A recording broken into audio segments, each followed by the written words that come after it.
함께 사도신경으로 신앙 고백 드립니다. 나는 전능하신 아버지 하나님 천지의 창조주를 믿습니다. 나는 그의 유일하신 아들 우리 주 예수 그리스도를 믿습니다.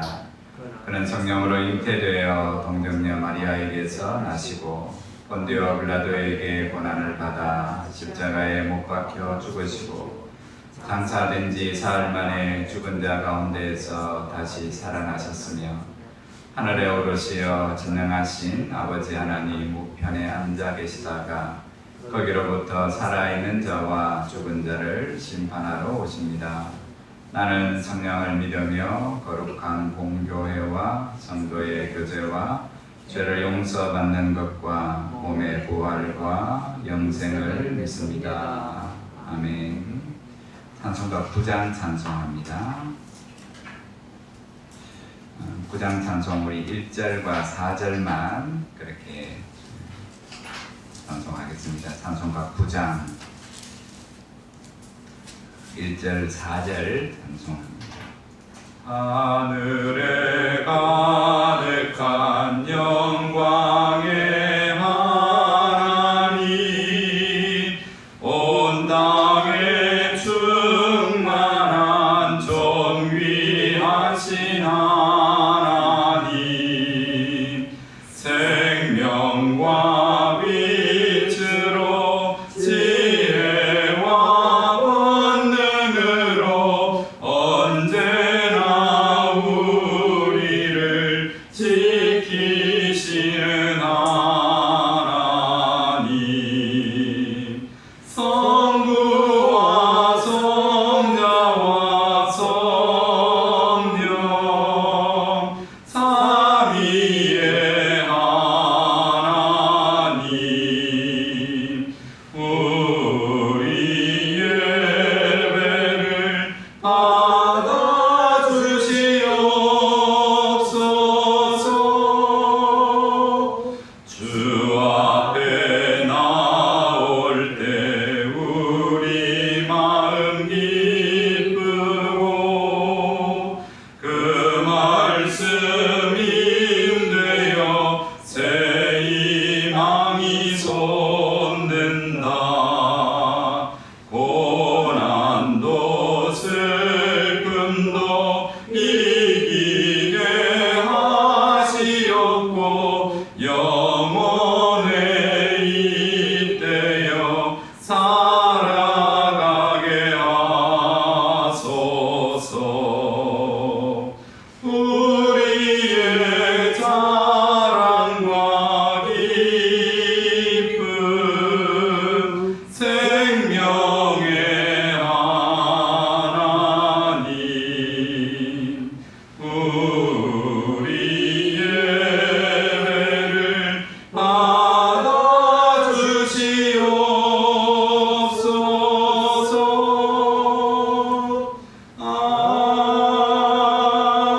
아멘.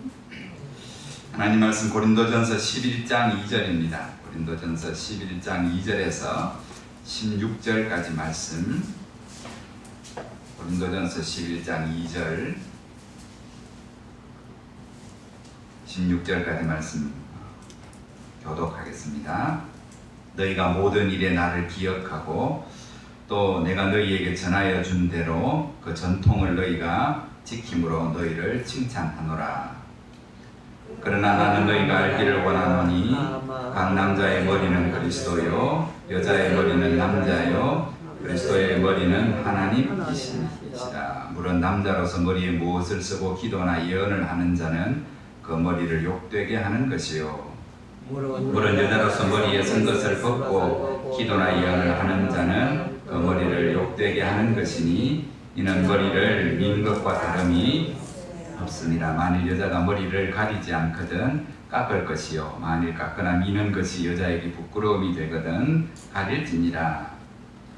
남자는 하나님의 형상과 영광이니 그 머리를 마땅히 가리지 않거니와 여자는 남자의 영광이니라. 남자가 여자에게서 난 것이 아니요 여자가 남자에게서 났으며 또 남자가 여자를 위하여 지음을 받지 아니하고 여자가 남자를 위하여 지음을 받은 것이니 그러므로 여자는 천사들로 말미암아 권세 아래에 있는 표를 그 머리 위에 둘지니라. 그러나 주 안에서는 남자 없이 여자만 있지 않고 여자 없이 남자만 있지 아니하니라. 이는 여자가 남자에게서 난 것 같이 남자도 여자로 말미암아 났음이라. 그리고 모든 것은 하나님에게서 났느니라. 너희는 스스로 판단하라. 여자가 머리를 가리지 않고 하나님께 기도하는 것이 마땅하냐? 만일 남자에게 긴 머리가 있으면 자기에게 부끄러움이 되는 것을 본성이 너희에게 가르치지 아니하느냐? 만일 여자가 긴 머리가 있으면 자기에게 영광이 되나니 긴 머리는 가리는 것을 대신하여 주셨기 때문이니라. 같이 봅니다. 논쟁하려는 생각을 가진 자가 있을지라도 우리에게나 하나님의 모든 교회에는 이런 관례가 없느니라. 아멘.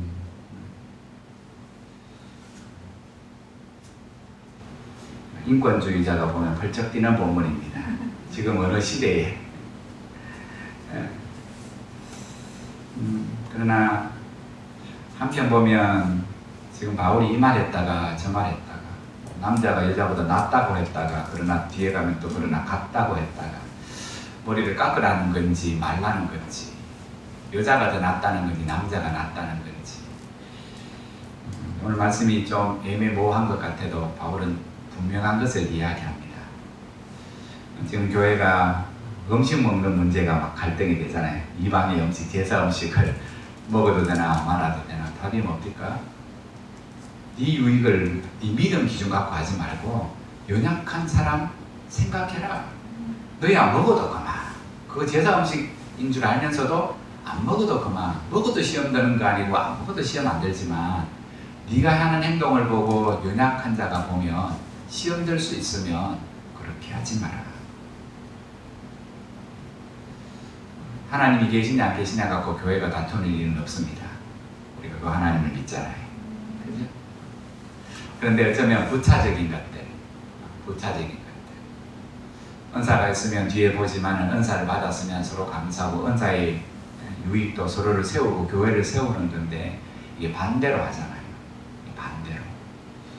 오늘 음식의 사소한 문제 같은 것, 그리고 오늘 머리에 두건을 쓰느냐 마느냐 하는 남녀의 복장에 관계된 이러한 문제, 이것이 가장 중요한 본질은 빼버리고 비본질적인 것 갖고 지금 고린도 교회가 다툽니다.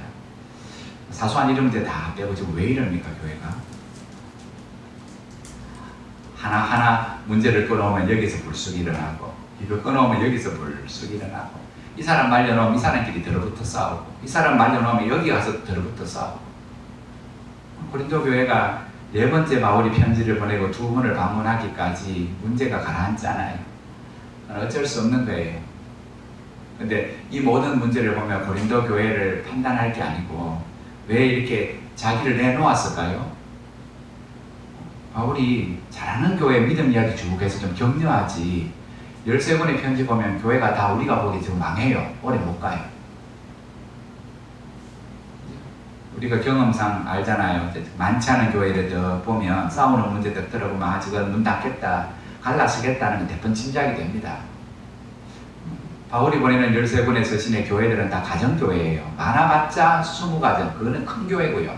그냥 4-5가정으로 이루어져 있어요. 거기에 뭐 2파, 3파 나눠지면 그 뭡니까? 그 교회 쪼개집니다.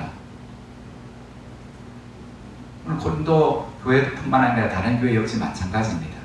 그러면 바울이 이런 스스로 부끄러운 거 아닙니까? 본인이 세워서 본인이 믿음을 가르쳤는데 지금 이 꼴이 났으니 본인 우사 아닙니까?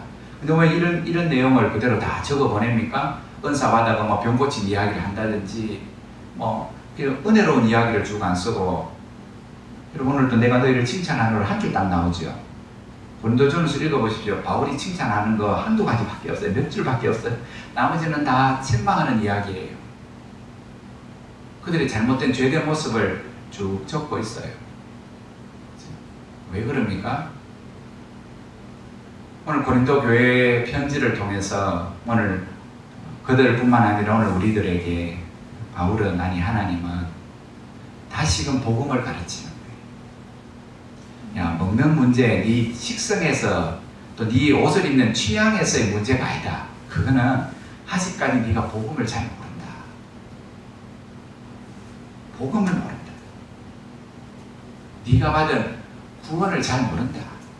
네가 드리는 예배를 잘 모른다. 하나님이 너를 예배자로 부르셨다. 오늘 지금 예배 가운데 일어나는 문제잖아요. 예배 가운데, 기도 가운데 여자는 이 당시의 전통으로는 머리가 길면 물 묶든지 긴 머리를 가려야 되고, 남자가 뭐 머리에 뭐 두건을 쓰고 기도하고 예언하는 걸 합당하지 않다고. 그러면서 쓰는 단어 하나가 있습니다. 전통이라는 단어. 전통. 여러분, 시간이라는 것은 흐르면 사람들 사이에 뭐를 만드냐 하면 관습이나 전통을 만들어요. 그죠? 이때부터 해왔다. 우리 아버지, 할아버지 때부터 해왔다. 우리 가정에도 그런 전통이 있고요. 그 좋은 거예요. 그죠? 교회 가운데도 그런 전통이나 관습이 있어요. 마태복음 15장에 보면 예수님과 예수님의 제자들이 많이 배가 고팠는지 어느 집에 들어가서 손도 안 씻고 이렇게 우리로 말하는 떡을 떼어갖고 먹었어요. 그거 딱 바라보던 옆에 유대인 바리새인들이 그러죠. 왜 너희가 손 안 씻고 더러운 부정한 손으로 음식을 먹냐? 너희가, 우리는 장로들의 전통, 장로는 직분을 말하는 게 아니고 연세 드신 분들이 저기 오랫동안 우리가 밥을 먹을 때는 심지어 밥 먹는 그릇 다 씻어놨지만 주발과 그릇까지도 다시 한번 씻고 거기에서 음식을 담아 먹는다. 그게 우리들의 전통이다. 오래된 전통이다. 주님이 뭐라고 말씀하셨습니까? 그 전통은 해도 되고 안 되는 거예요. 근데 주님이 오늘 그들에게 하시는 말씀은 그거 갖고 따지고 싸우는 게 아니라 너희가 겉은 씻지만은 속은 뭡니까? 속은 더러운 그 상태로 하나님 앞에 나와서 예배한다는 거예요. 너희가 전통을 지키며 그거 지키도 되고 안 지키도 된다. 그거 손 씻고 밥 먹는 그게 뭐 문제고 우리가 얼마든지 할 수 있는데 진짜 중요한 본질은 너희가 장로의 전통으로 하나님의 말씀을 배하는도다. 그게 문제라. 그릇 씻고 한 번 더 씻는 그거 무슨 문제고 10번이나 씻거라. 내가 그거 갖고 이야기 안 한다. 근데 너가 그렇게 하고 싶으면 해라. 근데 왜 남이 안 씻는 거 갖고 너가 왜 간섭하는? 그거는 너가 왜 그러는 줄 아나? 그 사람들을 위하는 것 같지. 아이고 저 사람이 손 씻고 먹어야 괜찮을 건데 걱정하는 게 아니라 너가 그들 지금 판단하고 있는 거 아이가? 너가 속은 시커매면서 너는 하나님의 말씀을 안 지키는 죄인이면서 오늘 그냥 전통 안 지키는 제자들 우리들을 너가 판단하네. 그 이야기를 하시는 거예요. 전통 생길 수밖에 없다. 그런데 그 전통도 그 기준을 어디에 두라고 말씀합니까? 복음에 기초해야 된다. 지금 복음을 모르니까 지금 고린도 교회 가운데 얼마나 오래됐는지는 교회는 오래 안 됐지만은 고린도에서 살아가며 예수 믿기 전에 밖에서 가지고 있는 사회의 전통을 오늘 이 교회 성도들이 여자들 남자들이 가지고 있었던 모양이에요. 그치? 예수 믿기 전에 오랫동안 가지고 있는 그 전통.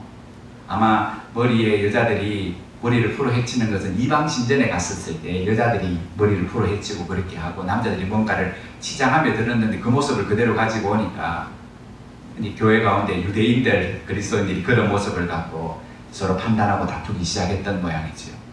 오늘 바울이 그것을 중재하며 전통 지킬 수 있으면 지키고 폐할 수 있으면 폐해야 되는데 그 기준은 복음에 기초해야 된다. 김동호 목사님이 그 설교집 간증에 보면 본인 아들 한 명을 한동대에 보냈었을 때 여름 방학이 되어 집에 왔는데 귀걸이를 했더래요. 목사님이 마음이 얼마나 안 들던지 친구들 데리고 오는데 하나같이 귀걸이를 하더래요. 그나마 코걸이는 안 하더래요. 여러분 교회 가운데 우리 청년들이 코걸이하고 예배했으면 예배 중에 아마 모든 성도가 저를 주목 안 하고 이종교가 왔는데 종교가 갑자기 군대 갔다 와서 교회를 오더니 막 코걸이하고 양쪽 귀에 막 이만한 화려한 귀걸이를 하고 있으면 다 쳐다볼 겁니다. 그럼 종교 그 다음 주부터 교회 안 올 겁니다. 그치? 안 올 겁니다. 아버지가 아마 아들에게 빼라고 했겠죠. 근데 나중에 좀 세월이 지나서 그랬답니다. 아들이 아버지 이거 귀걸이 안 쳐다봤으면 내 친구들이 훨씬 더 많이 왔을 건데. 그럼 참 우리 안에 익숙하지 않은데 귀걸이를 누가 하는 겁니까? 여자가 하는 건 맞잖아요. 그게 성경에 있습니까? 우리 전통이잖아요. 그냥 남자는 남자다워야 되고 여자는 여자다워야 되고. 근데 이제 유니섹스가 되면 조금은 아이들이 좀 다르게 입잖아요. 그죠? 근데 내 기준으로 나이 먹은 내 기준으로 옛날에 이랬는데 그러면 문제는 그럴 수 있다는 거예요. 어른 입장에서 그게 전통인데 몸이 익숙한데 어떡합니까? 그런데 그 못마땅한 걸 내 안에만 딱 갖고 있으면 되는데 이렇게 판단하고 손가락질하는 순간 젊은이들이 교회 안 온다는 거예요. 뭐가 중요하나 이렇게 말합니다. 바울이 뭐가 중요하나? 네 마음에 안 드는 게 중요하냐? 전통이 중요하냐? 복음이 중요하냐? 그러면 인정해 주라는 거예요. 그리고 그 아이가 참 복음을 알게 되면 본인의 어떤 외모도 세상을 따라하는 거 그게 죄냐? 죄는 아니지만 너무 세상의 가치관을 따라 옷을 입고 지장을 하고 하는 것들이 복음 안에서 깨달으면 그거 언제든지 다시 뽑을 수도 있고 또뭐 좋다면 더 많이 뭐 할 수도 있고요. 아무런 화장을 안 하고 치장을 안 한다고 믿음 좋은 거고 귀걸이를 막 요란하게 했다고 믿음이 없는 겁니까? 그거는 네 기준이다 그거. 겉만 보고 판단하지 마라. 속이 그렇지 않을 수 있다. 근데 그게 겉모습 보이는 게 목사의 마음에도 마음에 안 들 수 있지요. 그죠? 주일날 예배를 왔는데 뭐 남자가 뭐 민소매에 그렇게 왔다든지 뭐 여자분들이 너무 짧은 스커트를 입고 왔다든지 그럼 신경이 쓰이잖아요. 그렇다고 제가 목양실에 다 불러갖고 기준을 넣고 치마기를 재보고 그죠? 막 그렇게 할 수는 없는 거잖아요. 기본의 예의는 있겠죠. 하나님 앞에 예배할 때 오늘 성경은 가르치는 중심은 뭡니까? 거룩한 예배자가 되어야 된답니다. 그죠? 거룩, 그 거룩은 내 모습도 이야기를 합니다. 내 자유롭게 와서 할 수 없다는 거예요. 그래서 슬리퍼 끌고 와서 민소매에 뭐 모자를 쓰고 안경을 쓰고 막 그렇게 할 수는 없다는 겁니다. 그죠? 그러나 그 세세한 것들을 성경이 다 가르치지 않지만 중심은 뭡니까? 거룩한 예배자가 돼야 됩니다.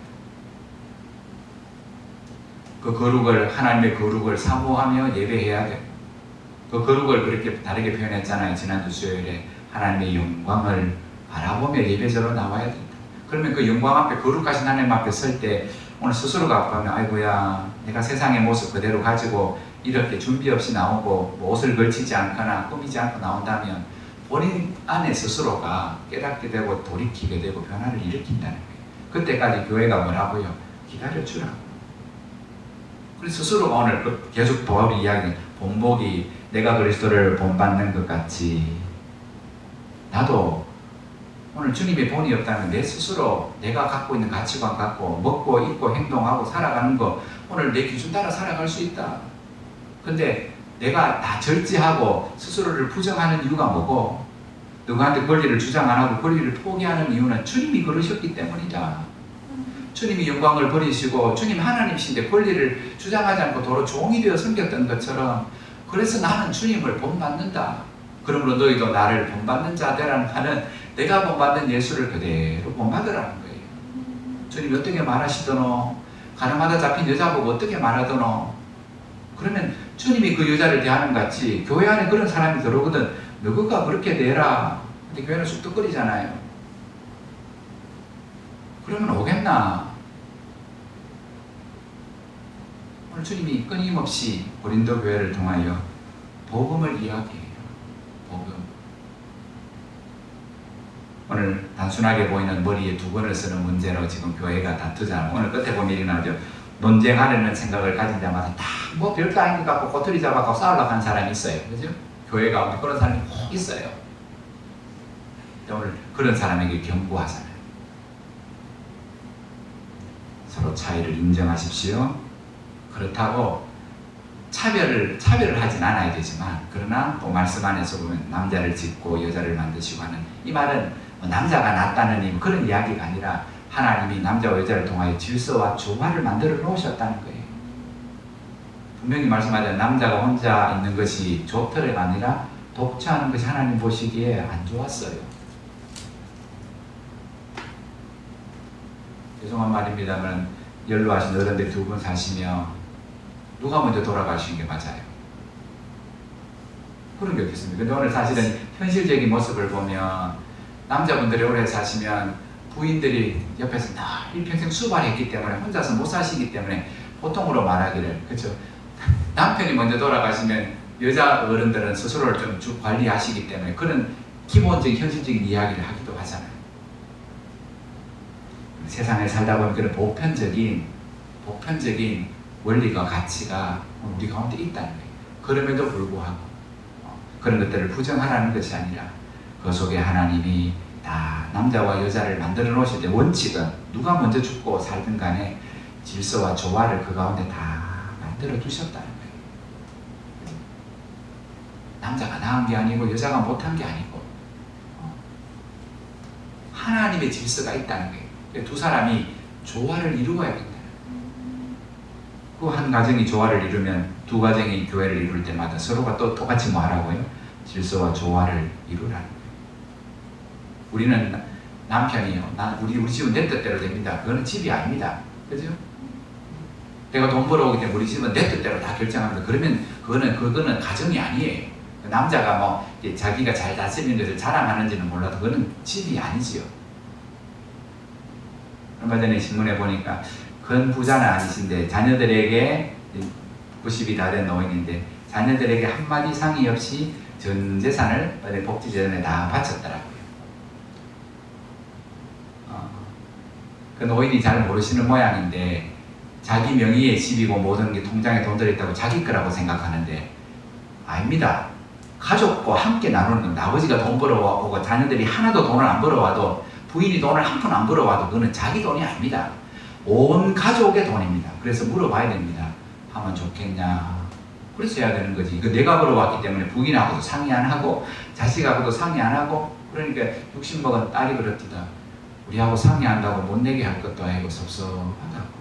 네, 그 아버지가 잘못 생각하는 겁니다. 내가 벌었으면 내 거라고. 아니거든요. 자기 혼자 살았으면 자기 건데 부인이 보필했고 오늘 함께 빨아주고 자녀들이 부록 아버지에게 돈을 갖다 주지는 못했지만 자녀들로 인한 기쁨도 있고요. 그러면 같이 상의하는 게 가정이에요. 조화와 질서를 이루는 것. 우리는 가부장적인 문화 속에서 많이 살잖아요.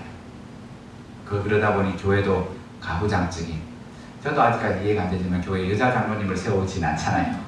여자 목사님을 아직까지 세우는 것도 우리 합동에서는 허락하지 않잖아요. 전도사까지만 해라. 어디까지 차별과 차이를 둘 건가? 이거는 늘 쉽지 않은 문제이기도 하지만 그 어려운 문제를 우리가 고민할 필요는 없지만 다시금 그 모든 문제 앞에 복음으로 해라. 복음으로 해라. 오늘 서로에 대한 인정, 서로를 존중히 여기는 마음들, 그것이 복음 안에 주어진 성도와 성도 사이의 교통함이라고. 우리가 사도신경에 앞에 고백했던 것처럼 우리가 교회를 믿는다고 고백할 때 이렇게 믿잖아요. 거룩한 공교회와 이렇게 말하잖아요. 거룩한 공교회의 뜻을 잘 모르시던데 이게 그대로 번역하면 보편적인 교회라는 거예요. 보편적인. 가난한 사람도 들어올 수 있고 부자도 들어올 수 있고 인종으로 말하면 흑인도 들어올 수 있고 백인도 들어올 수 있고 우리가 교회는 보편적인 교회. 그런 모든 사람 피부색과 뭡니까 재산의 유무와 지식의 유무 상관없이 뭡니까 교회는 다 하나님 앞에 한 자녀의 한 백성이라는 거. 우리가 그 교회를 믿습니다. 그 교회를 믿습니다. 서로 차이를 두지 말고 어쩌면 그 차이를 인정하고 그 차이를 통하여 서로를 보완하고 그리고 서로 조화를 이루며 하나님 이루신 뜻들을 함께 이루어가는 것. 그 가운데 오늘 바울은 말합니다. 예배의 질서가 씁니다. 삶의 질서가 세워지고 교회의 질서가 세워집니다. 보편적인 가치가 무너질 때 질서가 다 무너지잖아요. 그죠? 오늘 그런 세대 속에서 오늘 우리가 하나님 앞에 살아가는 삶 그리고 드려지는 예배. 오늘 수요설교 제목이 새벽을 깨우리로다입니다. 새벽을 깨우리로다. 이거는 그냥 새벽 기도한다 이런 말이 아니고 오늘 수요 예배를 들어주면 알겠지만 첫 번째는 내 영혼을 깨우는. 그래서 바울 다윗이 내 영혼아 깰지어다 비파야 수금아 깰지어다. 우리 함께 이 새벽을 깨우자. 새벽을 깨우자. 새벽은 소망이잖아요. 새벽 생명인 운동은 밝은 미래를 바라보고 내가가 주로가 아니라 7절에 보면 알겠지만 하나님이 이 밝은 날 태양을 뜨게 하셔서 새벽을 밝히시며 오늘 내 찬송을 통하여 내 기도를 통해 하나님 어떻게 역사하시는지를 바라보겠다는 소망의 찬송이기도 합니다. 뜻밖의 성도들이 한번 찾아와서 감사하고 어쨌든 예배를 통해서 우리 각자의 삶의 질서가 가정의 교회의 이 땅의 어지러움들이 새롭게 되어지는 회복의 역사가 있기를 주의 이름으로 축복합니다. 기도합니다.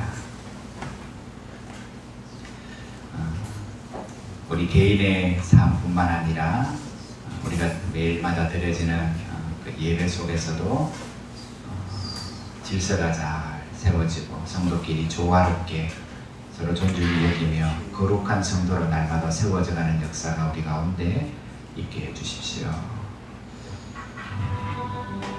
우리 자신을 위해서, 우리 가정을 위해서, 교회를 위해서 기도하시되 우리 연로하신 어른들, 육신적으로 이렇게 병드시고 힘드신 가정들, 성도들이 참 많습니다. 하나님, 육신은 어쩔 수 없어도 그럴수록 하나님 나라에 대한 소망이 더 분명해지게 하십시오. 우리 함께 그렇게 기도하시고, 남북 간의 관계가 너무 어지럽고 힘들고 있습니다. 하나님 긍휼을 베푸셔서 다시금 평안한 나라가 될 수 있도록 은혜를 베풀어 주옵소서. 우리 나라를 위해서 한번 꼭 이 아침에 기도하시다가 자유롭게 하겠습니다. 하나님 감사합니다. 이 아침에도 저들을 새벽을 깨우며 하나님의 거룩한 성호를 찬송하고 함께 화답하며 주의 말씀을 읽으며 그 말씀을 듣고 그 말씀을 쫓아 기도하는 예배의 사람이 되게 하시니 참 감사합니다. 날마다 우리의 영혼을 일깨우라고 스스로의 영혼을 향하여 외치는 것처럼 깰지어다 내 영혼아. 아버지 하나님, 우리의 영혼이 날마다 깨어있어 어지러운 세상 중에 우리에게 말씀하시는 살아가기를 원하시는 삶의 진리를 날마다 잊지 않고 복음을 쫓아 말씀을 따라 살아가는 저희들이 되어지게 하여 주옵소서. 시간을 흘러 세워지는 관습과 전통들이 우리 가운데 있습니다. 그것들이 유익된 것이 있다면 또한 잘 지키게 하시니 복음에 거스리는 부분이 있다면 가차없이 제거하며 그렇게 복음이 우리 가운데도 온전하게 세워지는 일들에 함께 힘쓰는 저희 모두가 되어지게 하여 주옵소서. 하나님의 교회가 보편적인 교회인 것을 믿습니다. 서로 차이를 인정하게 하시고 서로를 존중히 여기게 하시며 서로의 유익과 상대방의 유익을 먼저 구하는 성도들로 가득한 교회 되어지게 하여 주옵소서. 하나님, 세상이 어지럽습니다. 하나님, 세상의 잘못된 가치관들이 하나님 관습으로 세워지고 있습니다. 하나님, 오늘도 복음의 능력들이 말씀을 따라 살아가는 성도의 거룩한 삶이 그 속에 영향을 미치게 하시고 그렇게 하나님의 질서가 다시금 조화롭게 이루어져가는 이 땅이 되어지게 하여 주옵소서. 적대하고 하나님 서로 갈등하고 대적하는 어려운 상황들이 하나님 지속되지 아니하도록 주님, 오늘도 북한 땅을 긍휼히 여겨 주옵시며 어려운 가운데 저들이 어떤 행동을 취할지 몰라 조바심을 가지고 있어 주님, 너무 큰 어려움들이 사회의 혼란들이 일어나지 아니하도록 하나님 경선을 굳건히 지켜주시고 하나님 이 땅에 평강을 다하여 주시기를 원합니다. 새벽을 깨우리로다. 다윗이 전쟁의 하나님 위협 속에 실패 속에 무너지셨던 하나님 그 기도와 찬송을 또 역시 부르고 부르짖기를 원하오니 거룩한 진리를 깨닫는 마음들 가운데 하여 주옵소서.